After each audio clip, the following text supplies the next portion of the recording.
আসসালামু আলাইকুম। তো আমাদের মাদ্রাসা হাব, মাদ্রাসা ম্যানেজমেন্ট সফটওয়্যারে নতুন আরেকটা ফিচার অ্যাড করেছি। সেটা হচ্ছে আইডি কার্ড ব্যবস্থাপনা। তো এখানে আমরা আপাতত ৫ টা টেমপ্লেট অ্যাড করেছি। হুম? ধীরে, ধীরে আরও টেমপ্লেট অ্যাড করব ইনশাআল্লাহ। তারপর আমরা কিভাবে এটা দিয়ে কাজ করব? আপনি আপনার প্রতিষ্ঠানের আপনার নিজের পছন্দমতো আইডি কার্ড সিলেক্ট করে কিভাবে কাস্টমাইজ করবেন সেটাই দেখাচ্ছি। হ্যাঁ, এখানে ৫ টা টেমপ্লেট আপাতত আছে। এই টেমপ্লেটের আপনি যেকোনো একটা সিলেক্ট করে কাস্টমাইজ করতে পারবেন। হ্যাঁ, ধরে নিলাম আপনি এটা পছন্দ করলেন। এখন কিভাবে এটা দিয়ে কাজ করব সেটা দেখাচ্ছি। প্রথমে এখানে আসছে মাদ্রাসার নাম। মাদ্রাসার নাম এখানে বাংলা, এটা। আমরা এখান থেকে সিলেক্ট করে এখানে অন অফ করে দিতে পারবো। অর্থাৎ এখানে ৩ টা নাম আছে। ইংরেজি নাম, বাংলা নাম, আরবি নাম। তো আপনি যেটায় রাখতে চাচ্ছেন সেটাতে এখানে চেক বক্সটা চেক করে দিবেন, তাহলে ওটা থাকবে। তো ধরে নিচ্ছি আপনি বাংলা এবং আরবিটা রাখবেন, ইংরেজিটা রাখবেন না। তাহলে এখানে বাংলা মাদ্রাসার নামটা এখান থেকে আপনি চেঞ্জ করে নিতে পারবেন। তারপরে এখানে আরবি রাখতে চাচ্ছেন, তাহলে আরবিটা আপনি এখানে চেক করে আরবিটা এখান থেকে লিখে দিবেন, আপনি কি নামটা এখানে লিখবেন। তো আপনার এটার কালারও আপনি চেঞ্জ করতে পারবেন এখান থেকে, যেমন এজ এ রং আপনি আপনি যদি কালার চেঞ্জ করতে চান তাহলে এখানে ক্লিক করে আপনি চেঞ্জ করে নিতে পারবেন। আপনি যদি ফন্ট সাইজ আরও বড় করতে চান সেক্ষেত্রে আপনি এখান থেকে করতে পারবেন। তারপর আপনার এটার এই এলিমেন্টেড ওয়াইড এবং হাইট,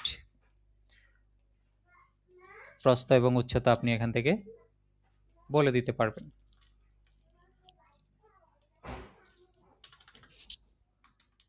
তারপর ড্র্যাগ করে আপনি নির্দিষ্ট পজিশনে এটাকে বসায় নিতে পারবেন। এবং তারপর আসছি অ্যাড্রেসটা, মাদ্রাসার ঠিকানাটা। এখানে যে ঠিকানা, আপনি এই ঠিকানাটা রংটা আপনি যেটা রাখতে চাচ্ছেন সেটা এখান থেকে সিলেক্ট করবেন। তারপর ফন্ট ওয়েট বোল্ড না স্বাভাবিক সেটা বলে দিতে পারবেন। তারপরে সারিবদ্ধ করুন, মানে আপনার এটা কি ক্যান্ডে রাখবেন নাকি লেফটে রাখবেন নাকি রাইটে রাখবেন সেটাও আপনি এখান থেকে সিলেক্ট করতে পারবেন। তারপরে প্রস্থ, উচ্চতা এগুলা সব একই রকম। তারপর ফন্ট সাইজ আপনি এখান থেকে চেঞ্জ করতে পারবেন। তারপরে প্রোফাইলের ইমেজটা, অর্থাৎ ছাত্রছাত্রীদের যে ইমেজ থাকবে সেটা কোথায় বসবে। এই টেমপ্লেটের মধ্যে ইমেজের একটা পজিশন দেয়া আছে, তো সেই পজিশনের উপরে আপনি ইমেজটা বসাবেন। এখন এই ইমেজের আকৃতি কিভাবে হবে, গোলাকার করবেন না বৃত্তাকার করবেন সেটা এখান থেকে সিলেক্ট করবেন।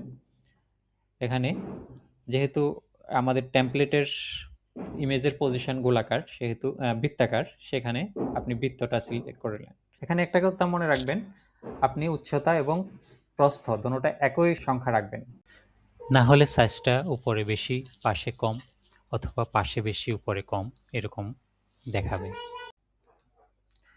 তাহলে এটাকে আমি আরো বড় করতে হবে, 50।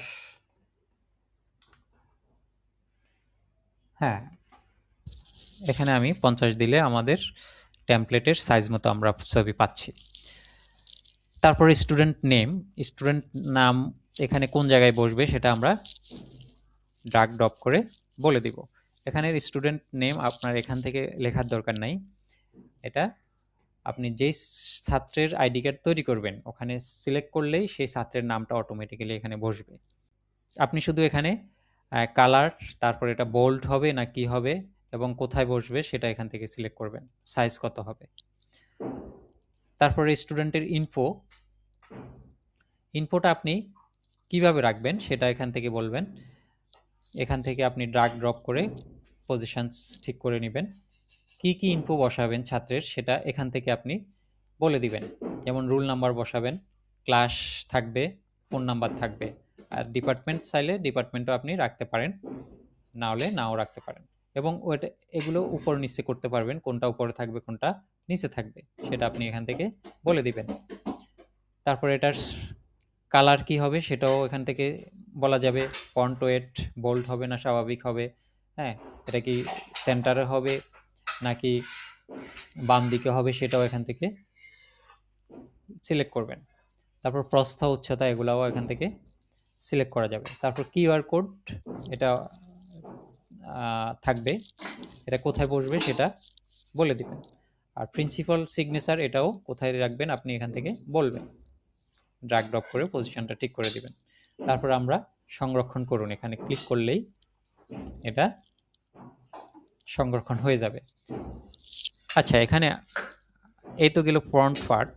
তারপরে আমাদের ব্যাক পার্ট কিভাবে ডিজাইন করবেন সেটাও আপনি এখান থেকে কাস্টমাইজ করতে পারবেন। তো পিছনের অংশ এখানে দেখেন আরেকটা মেনু আছে, পিছনের অংশ কিভাবে হবে। তো এখানে মাদ্রাসার নাম বসাবেন, মাদ্রাসার নাম আপনি কি কি বসাবেন সেটা এখানে বলে দেয়া আছে। আগের মতো ফ্রন্ট সাইডে আপনি যেভাবে করছেন ঠিক সেভাবে এখানে করা যাবে। তারপরে ইনস্টিটিউটের লোগো কোথায় বসবে, এটা কি উপরে থাকবে নাকি মাদ্রাসার নিচে থাকবে, সাধারণত এটা মাদ্রাসার উপরে থাকে। আপনি এভাবে আপনার নিজের মতো করে আপনি বসাইতে পারবেন। তারপর মাদ্রাসার অ্যাড্রেস এবং কন্ট্যাক্ট ফোন, অর্থাৎ এটা হারাই গেলে এটা কার সাথে যোগাযোগ করবে সেটা আপনাদের প্রতিষ্ঠানের যে সাপোর্টের ফোন থাকে সেটা এখানে আপনি ফোন নাম্বারটা এখান থেকে বলে দিবেন। এখান থেকে আপনি ফোন নাম্বারটা বলে দিবেন। তারপরে আপনার একটা ইনস্ট্রাকশন থাকতে পারে, হ্যাঁ, ইনস্ট্রাকশন বা আপনার লেখা লিখে দিতে পারেন, এটা হারিয়ে গেলে বা এটা কোথাও খুঁজে পেলে কেউ, হ্যাঁ, আমাদের সাথে যোগাযোগ করবেন বা এখানে পৌঁছে দিবেন, এই ধরনের আপনি কিছু এখানে ইনস্ট্রাকশন দেয়া থাকতে পারে, সেটা এখানে এই যে ইনস্ট্রাকশন লিখবেন এখানে। এভাবে আপনি সব কাস্টম করে নিতে পারবেন। তারপরে সংরক্ষণ করুন। হ্যাঁ, ডিজাইনের সিস্টেমটা গেল। এখন আপনি এই ডিজাইনটা কিভাবে আপনি অ্যাপ্লাই করবেন সেটা আমি দেখাচ্ছি। শিক্ষার্থীর মেনুতে গেলাম, সব নির্বাচন করুন। আমরা চাইলে সবার একসাথে আইডি কার্ড মানে এক পেজের মধ্যে জেনারেট করতে পারবো। তো আইডি কার্ড এখানে মেনুতে যাব। এবার আমরা কোন টেমপ্লেটটা আমরা কাস্টম করছি বা আমরা কোন টেমপ্লেটটাতে আমরা প্রিন্ট করব সেটা আমরা এখান থেকে সিলেক্ট করব। এই যে আমরা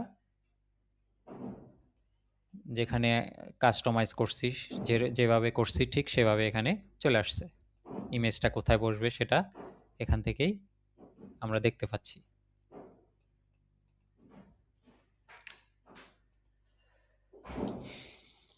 এখন এখানে আপনি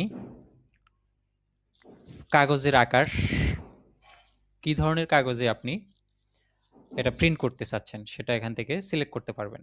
তারপর আপনি এক পেজের মধ্যে কয়টা কার্ড প্রিন্ট করতে চান সেটাও এখান থেকে বলতে পারবেন। এক পেজে, তাহলে সেক্ষেত্রে পারফেক্টলি প্রিন্ট হয়, একটা পেজের মধ্যে 9টা কার্ড প্লেসমেন্ট করা যায়।